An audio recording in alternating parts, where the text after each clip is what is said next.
मसीह में मेरे प्रिय भाइयों और बहनों, इस वीडियो मैसेज में हम बात करेंगे धरती के 4 छोटे पर अत्यंत बुद्धिमान जीवों के बारे में और जानेंगे कुछ रोचक तथ्यों को जो हमारे जीवन को बेहतर बनाने में सहायता करेंगे। 4 छोटे पर अत्यंत बुद्धिमान जीव। ये 4 जीव कौन से हैं? ये हैं चींटियां, शापान, टिड्डियां और छिपकलियां। आए इन अत्यंत बुद्धिमान प्राणियों से कुछ सीखेंगे।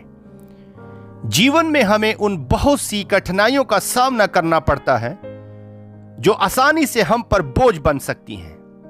फिर भी पवित्र शास्त्र बाइबल हमारे सामने 4 जीव प्रस्तुत करता है जो हमें प्रोत्साहित करते हैं और हमारे लिए परमेश्वर के उद्देश्यों को प्रकट करते हैं। नीति वचन की पुस्तक अध्याय 30 के वचन 24 से 28 तक में 4 प्राणियों के बारे में लिखा है जो भले ही छोटे और निर्बल हैं, फिर भी अत्यंत बुद्धिमान हैं। आए इन 4 प्राणियों पर एक नजर डालें। पृथ्वी पर 4 छोटे जंतु हैं जो अत्यंत बुद्धिमान हैं। चींटियां निर्बल जाति तो हैं, परंतु धूपकाल में अपनी भोजन वस्तु बटोरती हैं। शपान भली जाति नहीं, तो भी उनकी मांदें पहाड़ों पर होती हैं। टिड्डियों के राजा तो नहीं होता, तो भी वे सब की सब दल बांध बांध कर पलायन करती हैं। और छिपकली हाथ से पकड़ी तो जाती है, तो भी राजभवनों में रहती है। इस वीडियो में इन 4 प्राणियों के बारे में कुछ रोचक तथ्यों को जानेंगे। नंबर 1, चींटियां। चींटियां निर्बल जाति तो हैं, परंतु धूपकाल में अपनी भोजन वस्तु बटोरती हैं। यहां उल्लेखित 4 बुद्धिमानों में से सबसे पहले चींटियां हैं। एक सामान्य चींटी की आयु 1 से 2 साल की हो सकती है। इसके कान और फेफड़े नहीं होते। चींटी के 2 पेट होते हैं। पहला वह अपनी कॉलोनी के लिए, समुदाय के लिए भरती है और इसके बाद वह अपने लिए। चींटी मेहनत और साहस की जबरदस्त मिसाल है। वे अपने वजन से 10 गुना ज्यादा बोझ उठाने में सक्षम है। वचन 25 कहता है कि वे ताकतवर नहीं है, लेकिन धूपकाल में भोजन वस्तुएं जमा करती है।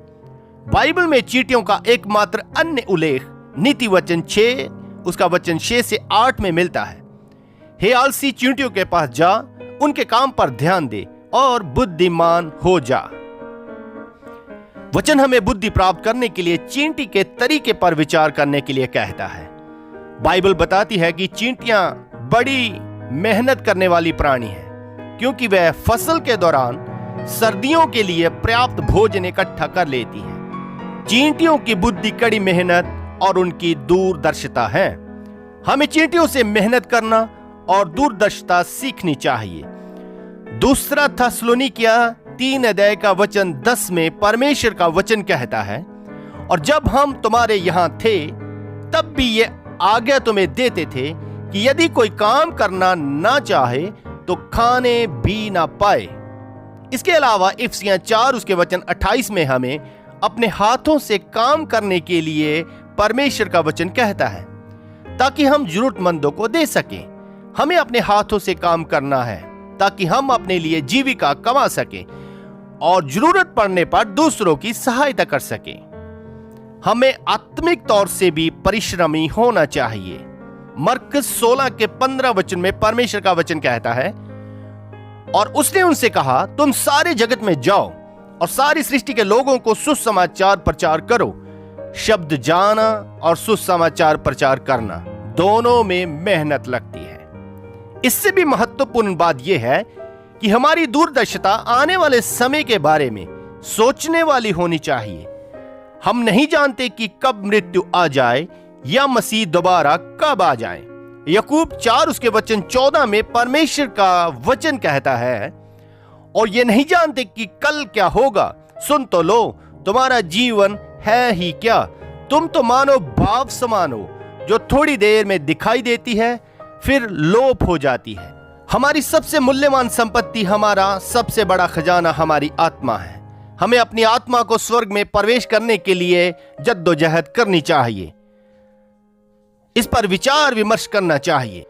नीति वचन 6 में परमेश्वर का वचन चींटी के काम पर ध्यान देने के लिए कहता है। चींटी का काम चींटी की जीवन शैली को दर्शाता है, जो दूरदर्शिता के साथ साथ मेहनती भी है।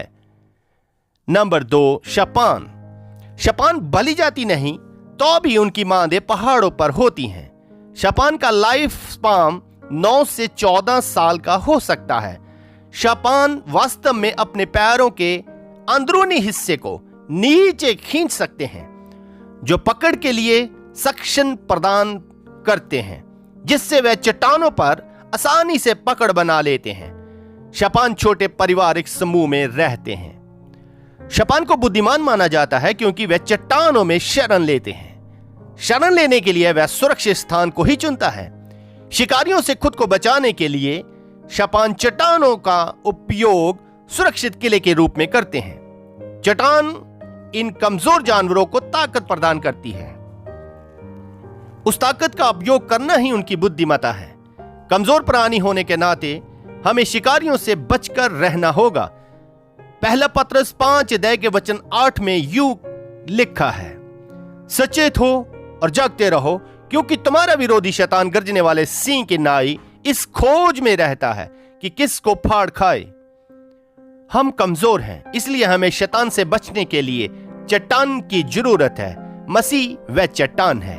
पहला कुरिन्थियों 10 के 4 वचन में यूं लिखा है, और सबने एक ही आत्मिक जल पिया, क्योंकि वे उस आत्मिक चट्टान से पीते थे जो उनके साथ साथ चलती थी, और वह चट्टान मसीह था। मेरे प्रिय भाइयों और बहनों, पवित्र वचन में यीशु मसीह को कोने का पत्थर भी कहा गया है। यीशु वचन को सुनकर उस पर चलने वालों की तुलना उस आदमी से करते हैं जिसने अपना घर चट्टान पर बनाया। ठोस चट्टानी नींव घर को वैसे ही सहारा देती है जैसे प्रभु यीशु मसीह हमें सहारा देते हैं। मसीह हमारी चट्टान, हमारी नींव, हमारा आश्रय और हमारी शक्ति है। खतरे को भांपते ही हमें उसमें शरण लेनी चाहिए। नंबर 3, टिड्डियां। टिड्डियों के राजा तो नहीं होता, तो भी वे सब दल बांध बांध कर पलायन करती हैं। टिड्डियों का लाइफ स्पान 11 महीने से 1 साल का होता है। टिड्डियों के कान सिर पर नहीं होते, बल्कि उनके पेट पर होते हैं। टिड्डियां खाद्य फसलों को कुछ ही समय में नष्ट कर सकती है। 1954 में रेगिस्तानी टिड्डियों के एक झुंड ने कीनिया के 120 वर्ग किलोमीटर से अधिक खेती को खा लिया था। टिड्डियों की पहचान छोटे लेकिन बुद्धिमान प्राणियों के रूप में की गई है। यहां कहा गया है कि उनके पास कोई राजा नहीं है, लेकिन वे झुंड या समूह में पलायन करने के लिए पर्याप्त रूप से संगठित हैं। प्रेरितों के काम 4 उसके वचन 44 में परमेश्वर का वचन कहता है, और वे सब विश्वास करने वाले इकट्ठे रहते थे। हमें अपने भाइयों के साथ रोने और आनंद मनाने के साथ साथ समान विचारधारा वाले होने की भी आज्ञा दी गई है। टिड्डियां दल बांधकर चलने के साथ साथ खाने के लिए भी जानी जाती हैं। हमें भी इस आदत को अपनाना चाहिए, अपने सांसारिक शरीर को भरने के लिए नहीं, बल्कि अपने आध्यात्मिक जीवन को भरने के लिए। पहला पत्रस 2 के 2 में ऐसा लिखा है, नए जन्मे हुए बच्चे की नाई निर्मल आत्मिक दूध की लालसा करो, ताकि इसके द्वारा उद्धार पाने के लिए बढ़ते जाओ। मत्ती 5 के 6 में यूं लिखा है, यीशु हमें बताते हैं कि धार्मिकता के भूखे और प्यासे लोग तृप्त हो जाएंगे। हमें मसीही जीवन में अन्य भाई बहनों के साथ एकता व मेल मिलाप में रहकर धार्मिकता के लिए भूख को पैदा करना चाहिए। 4 बुद्धिमान प्राणियों में से अंतिम चौथी है छिपकली। और छिपकली हाथ से पकड़ी तो जाती है, तो भी राजभवनों में रहती है। एक आम छिपकली का लाइफ स्पान लगभग 7 साल का हो सकता है। कुछ छिपकलियां अचानक पकड़े जाने पर अपनी पूंछ अलग कर सकती हैं। शिकारी से बचने के आखिरी प्रयास के रूप में छिपकली अपनी पूंछ को अपने शरीर से अलग करने का विकल्प चुन सकती है। छिपकली की कुछ प्रजातियां अपना पूरा जीवन पानी पिए बिना गुजार सकती हैं। हाँ, यह सच है। ऐसा माना जाता है कि रेगिस्तान में रहने वाली छिपकलियों की कुछ प्रजातियां अपना पूरा जीवन पानी पिए बिना गुजारने में सक्षम है। छिपकलियां इतनी छोटी होती हैं कि हम उन्हें आसानी से अपने हाथों में पकड़ सकते हैं। फिर भी दीवारों से चिपके रहने की उनकी क्षमता का मतलब है कि कोई भी जगह उनकी सीमा से बाहर नहीं है। यहां तक कि राजा का महल भी। जो लोग परमेश्वर की बुद्धि के अनुसार जीते हैं वह जीवन में बहुत आगे बढ़ेंगे, और जो मसीह पर भरोसा करते हैं, जो परमेश्वर का ज्ञान है, वे हमेशा के लिए प्रभु के स्वर्गीय महल में निवास करेंगे। हाँ मेरे प्रिय भाइयों और बहनों, ये हर जगह चढ़ने की अपनी क्षमता का उपयोग करती है, यहां तक कि राजा के महल की दीवारों पर भी। छिपकली सबसे अच्छी जगह पर पहुंच जाती है और वहां टिक जाती है, और इसलिए मनुष्यों की पहुंच से दूर अनदेखे स्थानों में भाग जाती है। टिके रहने में सक्षम होना बहुत बड़ी बात है। धैर्य व सहन शक्ति को अंत तक शानदार सफलता प्राप्त होती है। मरकुस 13:13 में परमेश्वर का वचन कहता है, पर जो अंत तक धीरज धरे रहेगा उसी का उद्धार होगा। हमारे सामने आने वाली सभी बाधाओं के बावजूद चलते रहने ही में हमें सफलता मिलती है। निराशा और कमजोर दिल वाले कभी सफल नहीं होते, क्योंकि बाइबल हमें उत्साहित करती है। इब्रानिया 12 उसके वचन 1 से 3 में यूं लिखा है, इस कारण जबकि गवाहों का ऐसा बड़ा बादल हमको घेरे हुए है, तो आओ हम एक रोकने वाली वस्तु और उलझाने वाले पाप को दूर करके वह दौड़ जिसमें हमें दौड़ना है, धीरज से दौड़ें। छिपकली हमें बुद्धि का वह अनमोल पाठ सिखाती है, दृढ़ता को ही विजय हासिल होती है। इन 4 छोटे और निर्बल प्राणियों से हमें सीखना चाहिए।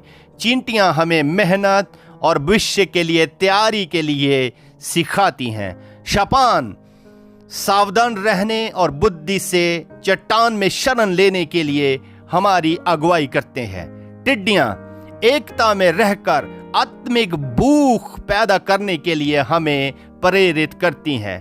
छिपकलियां दृढ़ता और अड़े और खड़े रहकर परमेश्वर के वचनों में आगे बढ़ने के लिए हमारी सहायता करती हैं। नीति वचन 30 उसके 25 से 28 में उल्लेख, ये चारों प्राणी भले ही आकार में छोटे और शरीर में कमजोर हैं, फिर भी सभी इतने बुद्धिमान हैं कि वे अपने लक्ष्य तक पहुंचने के लिए बुद्धि से चलते हैं। आए हम इन छोटे प्राणियों से सीखें जिन्हें परमेश्वर ने हमारे आसपास, हमारे सामने रखा है। क्या हम मसीह के माध्यम से मेहनती, विवेकपूर्ण, दूरदर्शी, चट्टान में शरण लेने वाले, एकता और आत्मिक भूखे, मसीह पर दृढ़ विश्वास रखने वाले, जीवन के विपरीत हालातों में भी आगे बढ़ते रहने वाले बनने का प्रयास कर सकते हैं, ताकि परमेश्वर का राज्य हमारे माध्यम से विकसित हो सके? आए हम प्रार्थना करेंगे। मेरे प्रिय प्रभु परमेश्वर, मैं आपका धन्यवाद करता हूं इन वचनों के लिए। प्रभु, जो 4 जीव ये नीति वचन की पुस्तक में आपने हमें उत्साहित करने के लिए लिखे गए हैं, हम इनके जीवनों से शिक्षा को पाएं और आने वाले जीवन के लिए और अनंत जीवन को पाने के लिए तैयारी करना आरंभ कर दे। हम बुद्धि को प्राप्त करें। प्रभु, आप चाहते हैं कि हम बेहतर जीवन जिएं। आप बेहतर जीवन जीने के लिए मेरा मार्गदर्शन करें। अपनी पवित्र आत्मा मुझे दें। प्रभु, इन वचनों को मैं सुनने वाला नहीं बल्कि इन पर अमल करने वाला, इन पर चलने वाला बनूं, ताकि उस व्यक्ति के समान बनूं जिसने अपना घर चट्टान पर बनाया है। मेरी सहायता करें। जितने भाई बहन इस वीडियो मैसेज को सुन रहे हैं, इस प्रार्थना को सुन रहे हैं, मैं उनके लिए प्रार्थना करता हूं। यीशु मसीह नासरी के नाम से वे सबके सब आशीष पाएं और मसीहत में दृढ़ता से आगे बढ़ते जाएं, और उनको फिजिकली, स्पिरिचुअली, फाइनेंशियली आप ब्लेस करना। यह प्रार्थना अपने उद्धारकर्ता प्रभु यीशु मसीह नासरी के नाम से मांगता हूं। आमीन।